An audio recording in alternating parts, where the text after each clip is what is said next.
Hello there, Josh here from Racing to Profit. Hopefully you can hear me, see me as well. And what am I going to do today in this video? I thought I would have a look at hot and cold races, mainly hot races, and looking at hot form. I suppose how you can use it and think about it, and try and flag some useful examples. As always, if you're watching this on YouTube and I'm talking too slowly for you, there's a setting symbol, a cog in the bottom right hand corner. You click that and speed up the playback speed, and we will whiz along. But I'll try and speak quickly as I think and speak at the same time. So I am in Horse Race Base in one of my accounts. I know some of you watching this will have Horse Race Base.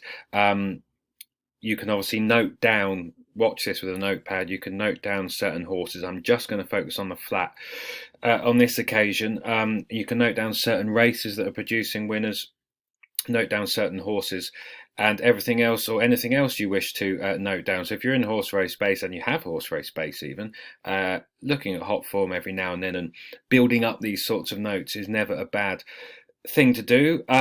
So yeah, it's in the research bar here, and it's a hot and cold races tab, which brings up this screen here, and you can select various different bits and pieces. Now I want hot races. I want to focus on various different horses who I think there may be more to come. Now with hot form, there's various different ways you can look at it. You've got, of course, horses that have run in very competitive races. So they may have finished in and around many subsequent winners. Of course, that indicates it was competitive in the sense that plenty of the horses were clearly in good form if they went on to win kind of subsequent starts. If you're dealing with handicaps, clearly you are in and around plenty of well handicapped horses, and naturally therefore the race was competitive. And if that's the case, those kind of races and horses are worth keeping an eye on, because the horse may not run in a similarly competitive race like that on its coming starts, especially if it's dropped in class, or if it's a Southern Raider going up north, or you name it. Obviously some races are a lot more competitive with others, and a horse coming out of a competitive race, in my mind, is an edge, because they clearly were in and around, like I said, horses who were in form and or well handicapped. You can obviously look at any races, including maidens and novices, to work out, and handicaps and hot form that have produced subsequent winners, to try and work out whether a horse is well handicapped, and depending on the mark that they ran from, and the marks and the subsequent marks of what horses in and around them have gone on to achieve, that can obviously give you some kind of grasp on where their potential may lie and whether they may be well handicapped in today's conditions. Obviously you can combine that with your usual analysis and whatever approach you take, and using, for example, Racing Post ratings if they're above the mark they were running in said race, etc. So it's part of a puzzle. It's there's no easy way to win in this game, and most of the time we are wrong in any given race. But this approach certainly helps add layers to a race and understanding, I think, and is a good way, and maybe a more sophisticated way, to track horses rather than just the visual running on late or going too hard up the front and dropping back, which is useful also. But this is another way you can obviously track horses and races. So there's various different things we can ponder with hot form. So let's throw up some examples. You can select various different tabs down here. I want hot form, not running today because that would just be annoying. And next runs, you can look on their next start or their next couple of starts. You can go back to the last year if you want. I'm going to look in the last 60 days. Race category, you can pick different codes there. Obviously I'm going to focus on flat. I'm going to focus on any for now. Of course, generally speaking, with this kind of with a hot form approach, I think you want to be focusing on horses who you think there's more to come, who are arguably unexposed, because you're using hot form in this approach to try and get a grip on their ability, like I said, their mark, the level of competition they've been facing, whether that may be as deep in today's race or whenever you end up looking at them again. So yeah, you can do different things here. Minimum runs 1. So yeah, that's obviously horses have run once, or a horse in the race has run once since, and then we can click go, and obviously you can do different things with those settings if you wish, and then you get in order of kind of wins, the most wins, all the way down, all of these different race types here, which you can see, and you can just click through them and do different bits and pieces.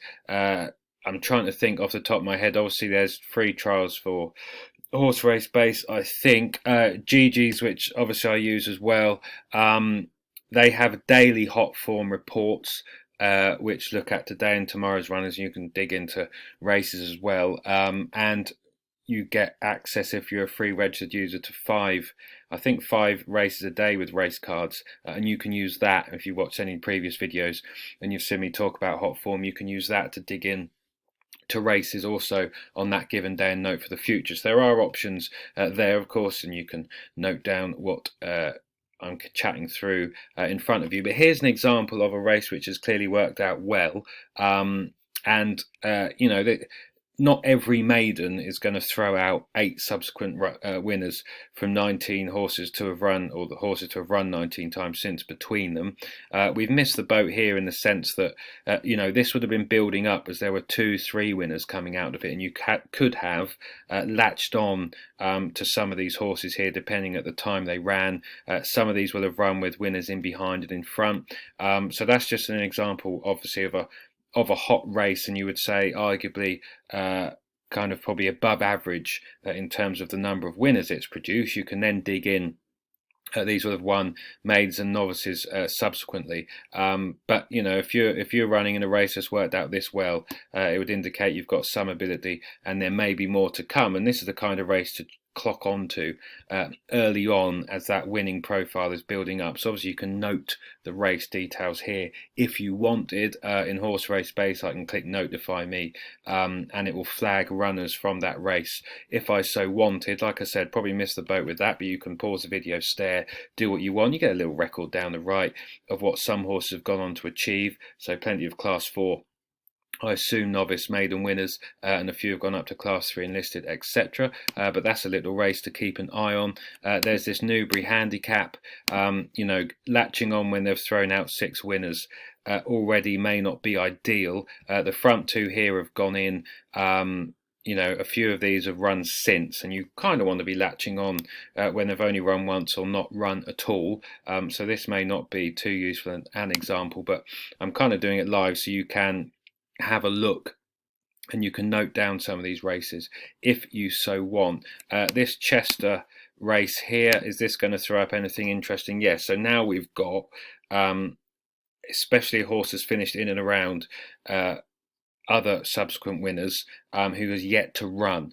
So this is the kind of thing I like and look at. So we've got this Chester 7th of May, 1:15.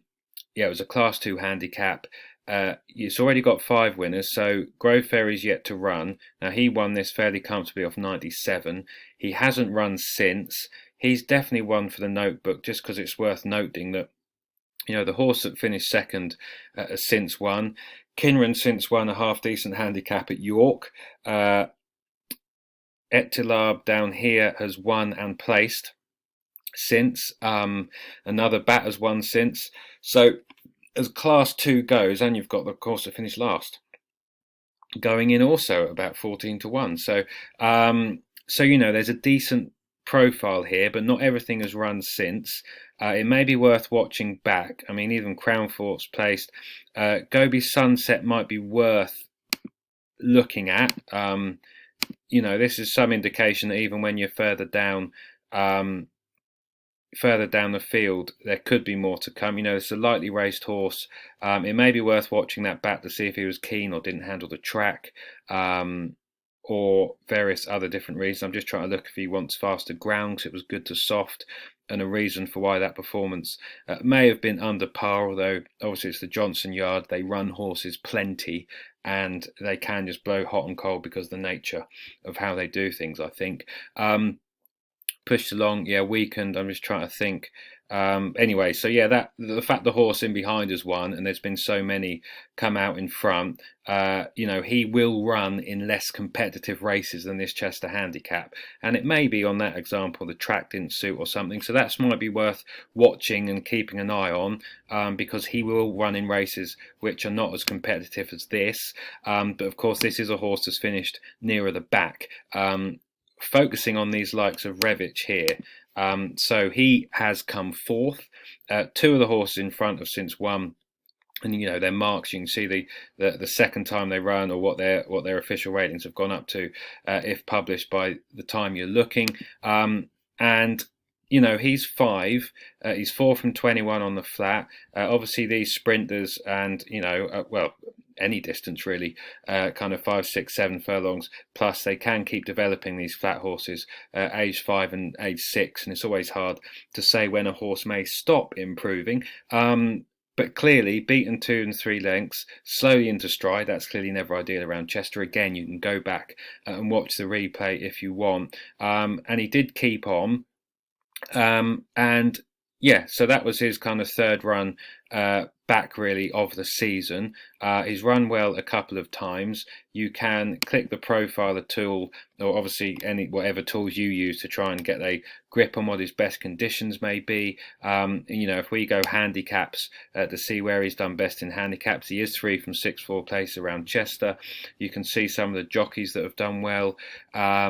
Rest pattern, there's nothing really there. Left-handed, he clearly likes going left-handed. That might be because of how they've campaigned him or whatever, but clearly there's something there. You can see headgear, they sometimes switch up a bit. I don't know if he wore it on this occasion. That's something to check.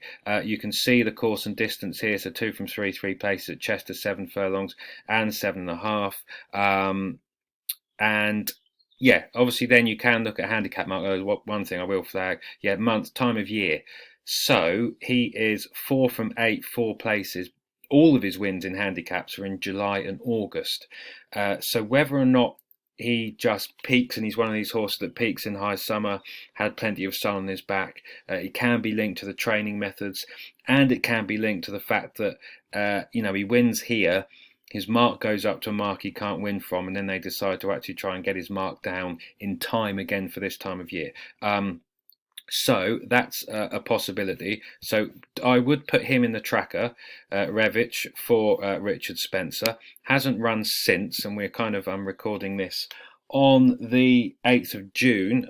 So it's kind of nearly a month since he ran, which might be odd for a flat horse or not, I don't know. Obviously he won here at Chester, eased close home off 91, so you wouldn't think a mark of 95 is beyond him. He may or may not have been dropped a pound from that, I'm not sure. But as I said, he will not run in competitive class 2s like this every day of the week, and then it's up to connections, I suppose, to place him. But that's an example of a hot race, because yeah, you won't run in races every time, clearly up against decent caliber class 2 horses who are clearly well handicapped, all coming into form. And that's always worth keeping an eye on, and including the winner, because it's impossible to say he may not improve again. Grove Ferry, who is only 4, only had 11 starts in his career, and he did that fairly comfortably when you watch it back, and he was towards the rear to come from behind at Chester. Is arguably always worth marking up. He's a horse who I'm not quite sure what he'll have been put up to, but he may have another handicap in him. Is he a listed Group 3 horse in the making? We shall see. The fact that he hasn't run since may suggest they still think he's well handicapped, and they're going to try and aim him at a decent pot. But it's worth knowing and worth noting that obviously you get winners of races, and everything in behind comes out and loses, indicating they didn't beat much. This is an example of a race, of a handicap in particular, where he clearly beat something quite half decent. So that's probably a really good example of what I'm talking about. Getting a handle on how competitive the race is.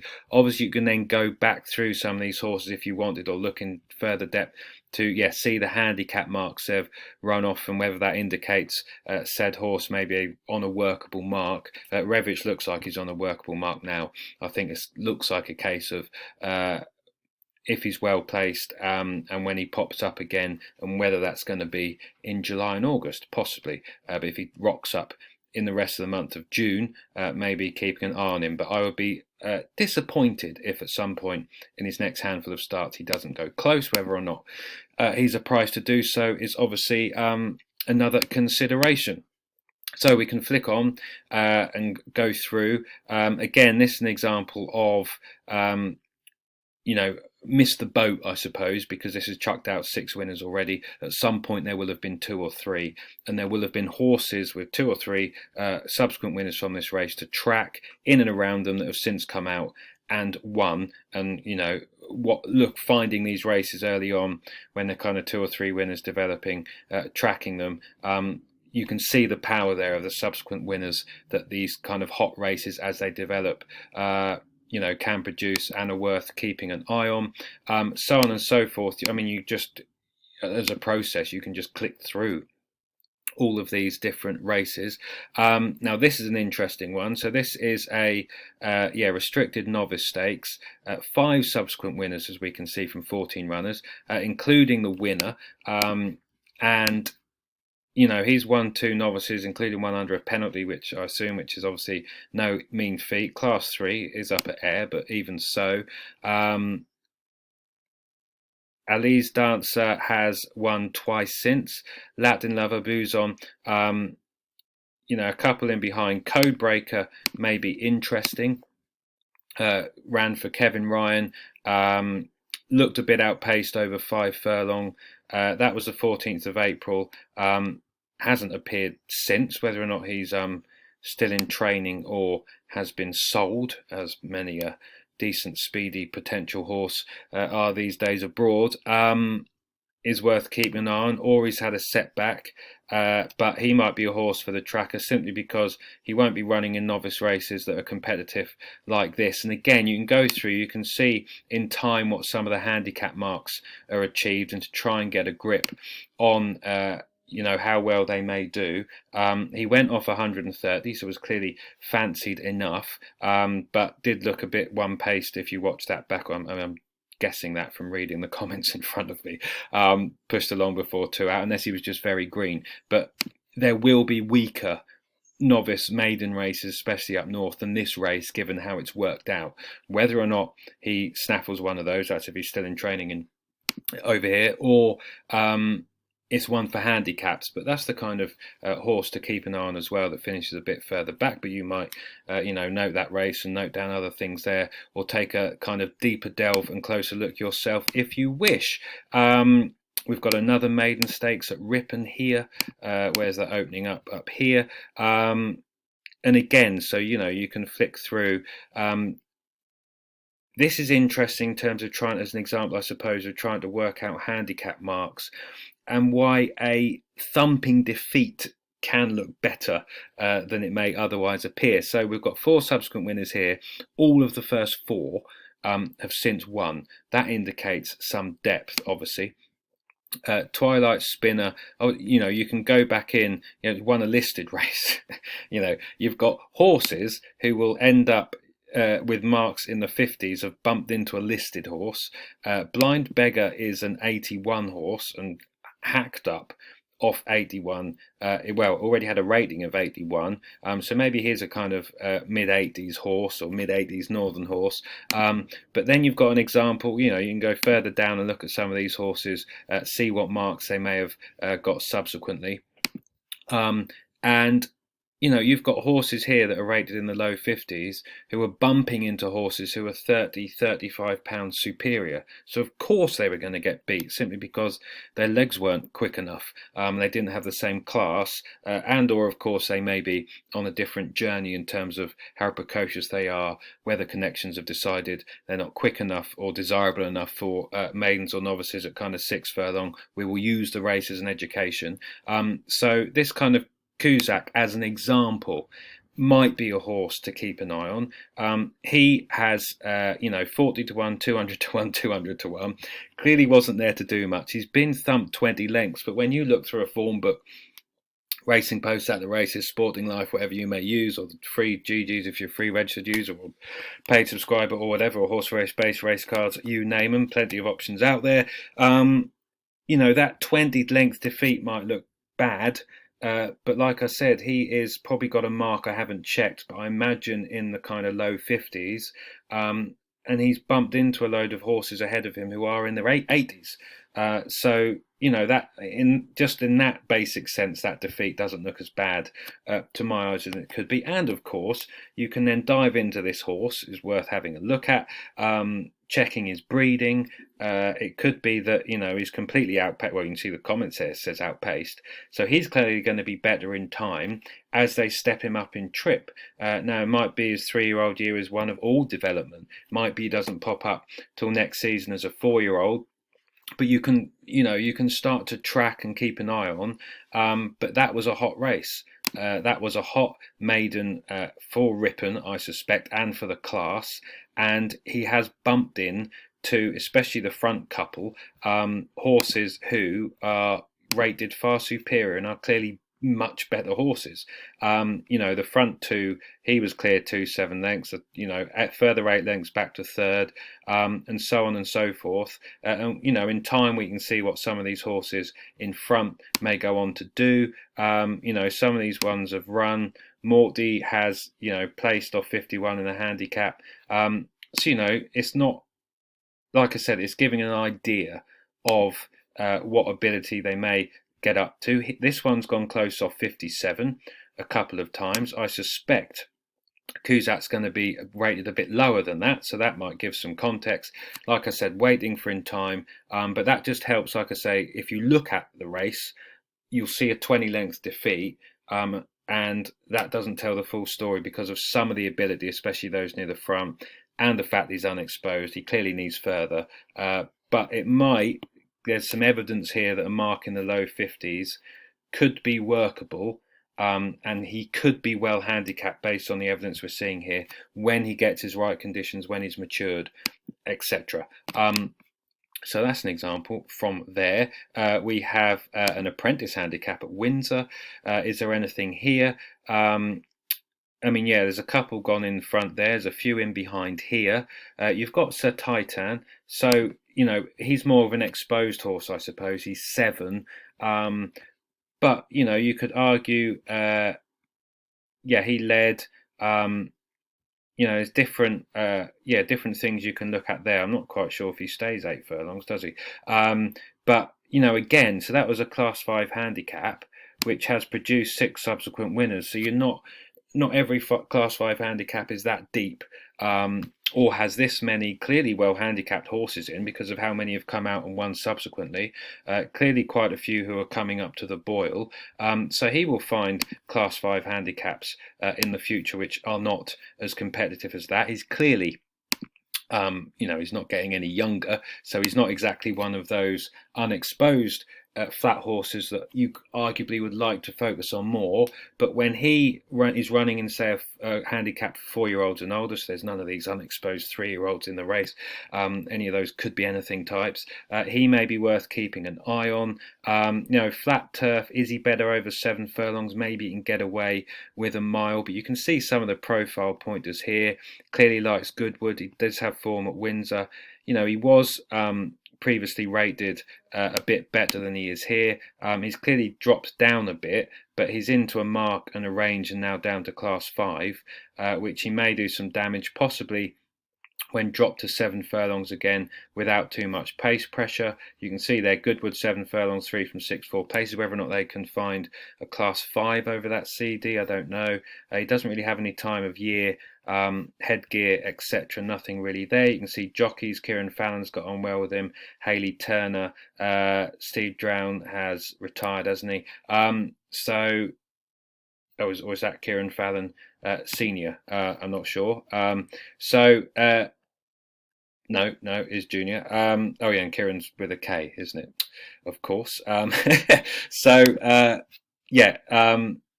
retired, long time ago. Sir Titan's not that old, is he?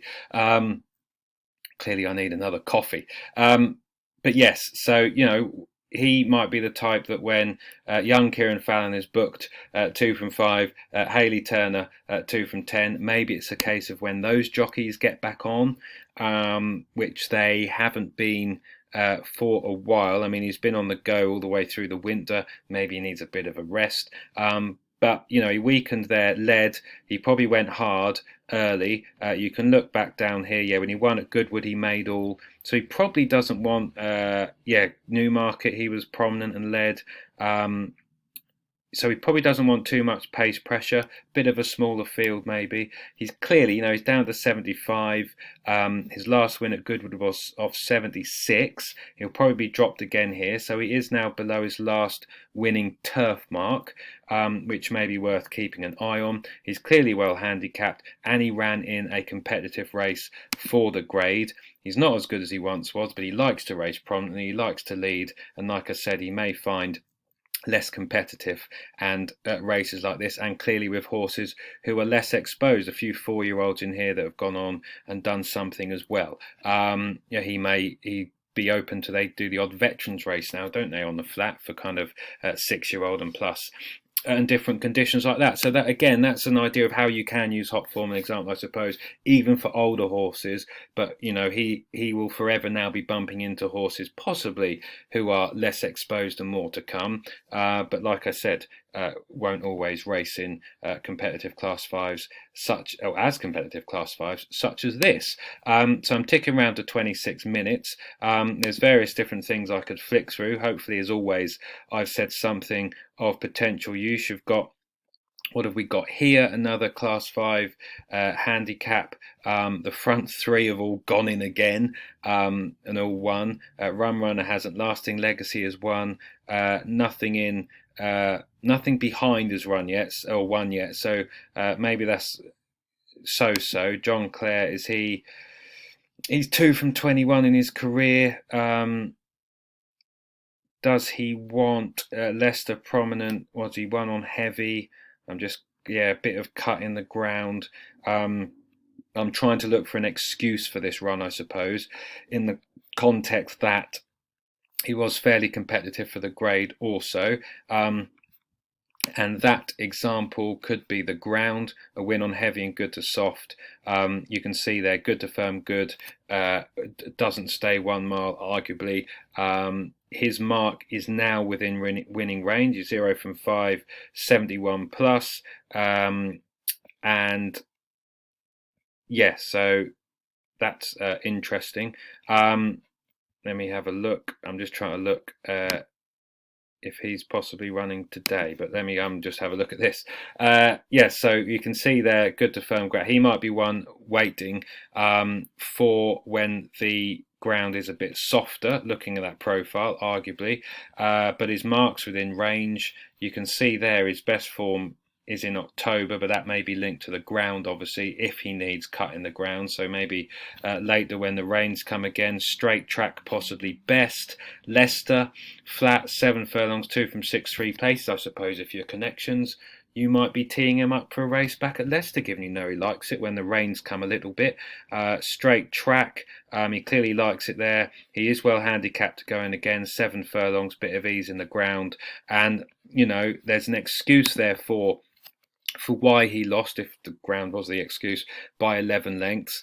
But what we know about this race is that it was competitive for the grade. Again, plenty of well handicapped horses that have gone on to win since, all of them in front of him, which is obviously a positive. But that's another example of a horse you can keep an eye on, and the kind of thing you can do with hot form races, kind of approach you can take, process you can get into, I suppose, of whether whatever tools you use, or manually looking at it, trying to find these various hot form races and horses. And if you wanted, I suppose, a strategy for tracking horses and something to do regularly to slot in through your week if you like studying, if you like finding your own winners. Doing this sort of process with somewhere where you can get hot form information, which, well, I don't know what other sources there are. Obviously, I use a combination of Horse Race Base and GG's, where you can do obviously what I've done within Horse Race Base has demonstrated you can do something similar in GG's as well with their daily hot form reports, and you can find hot form races within the daily race cards as well. Like I said, 5 races free each day if you're a free registered member there. And so on and so forth. So I think it's a great little habit to get into if you want, and a great way to track horses and to add some depth and layers, like I said, to the kind of level of competitiveness that horses were racing in, to get a grip on their handicap mark, to make heavy defeats not seem as bad as they may look on paper, and trying to work out when said horse might improve and do better in the future, and indeed bump into much less competitive races than they may have been running in.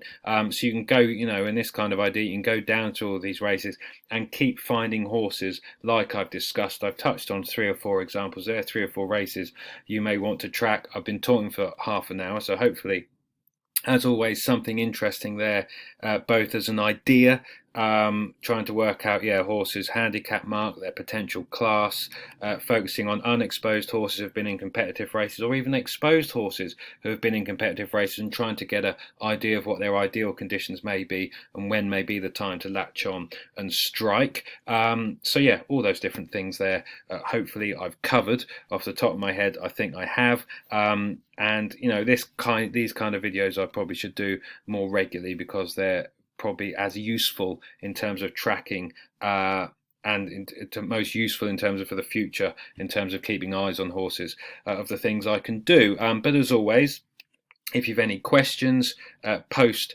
below this video that's on the blog or on YouTube. If you think I'm talking nonsense, if you enjoyed it, click like, click dislike. If you're on YouTube, there's a big red subscribe button that you can click below as well. So do press that, would be wonderful, and then you'll get notified of when my superb videos next drop in. But if you've got any questions or things you want me to look at, or ideas or other videos you want me to record, over the shoulder stuff, either in Horse Race Base, GG's, chat about X, Y, and Z, whatever, do post a comment, do shout. Engagement is always best, and we're on a racing journey together, which is always most enjoyable. And if you're not in the members club, you can also find a link to a 21-day free trial below the video also. More the merrier, always welcome. Dip your toe in, see if you like it. If you don't, no worries. But with that said, as always, hopefully this free video has been useful. It's given you some ideas. There's some horses there to track, races to look at more depth in. You can obviously look at some of these, note down some of these races here, the titles if you don't have some of these tools, and you can get digging within whatever tools you may use. And as always, recorded to try and add to your enjoyment of racing and give you something to ponder, and with any luck help you find more winners in the future and more value bets. But with that said, thanks for watching, and until the next time, this is Josh from Racing to Profit saying bye for now.